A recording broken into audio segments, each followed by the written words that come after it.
कृष्णाय वासुदेवाय हरिये परमात्मने प्रणक्लेश नाशाय गोविंदाय नमो नमः।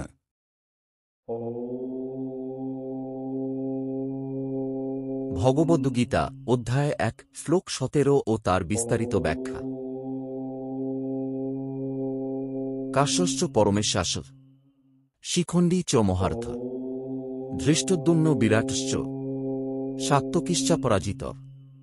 বাংলা অনুবাদ।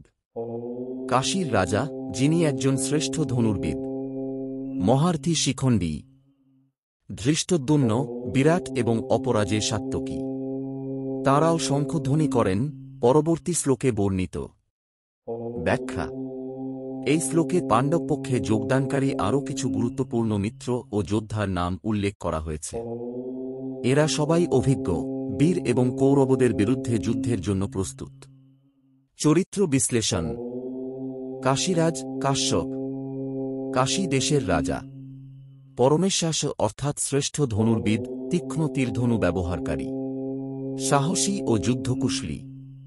শিখণ্ডী, দ্রুপদের কন্যা থেকে কন্যারূপে জন্ম নিয়ে পরে পুরুষ রূপ ধারণ করেন। ভীষ্মকে হত্যা করার একটি মূল চরিত্র। মহার্থ অর্থাৎ যিনি একা হাজার যোদ্ধার সঙ্গে যুদ্ধ করতে সক্ষম। ধৃষ্টদ্যুম্ন, দ্রুপদের পুত্র, যিনি আগুন থেকে জন্মগ্রহণ করেছিলেন ভীষ্মকে বধ করার জন্য। পাণ্ডব সেনার অধিনায়ক।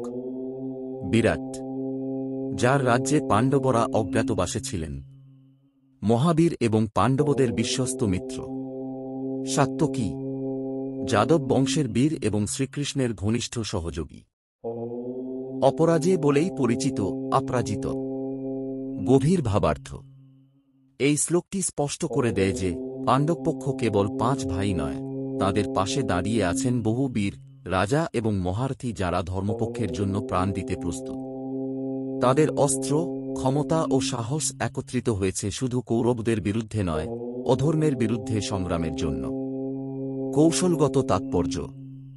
এই যোদ্ধাদের মধ্যে কেউ ভীষ্মকে বধ করার জন্য জন্মেছেন, কেউ ভীষ্মের দুর্বলতাকে কাজে লাগাতে সক্ষম, যেমন শিখণ্ডী, আবার কেউ সামরিক কৌশলে পারদর্শী।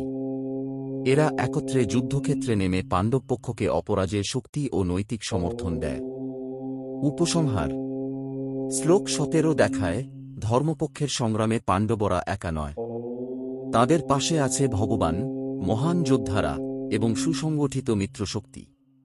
এটি আমাদের শেখায়, ন্যায়ের পথে যদি অটল থাকা যায়, তাহলে শক্তি আপনা আপনি সংযুক্ত হয়।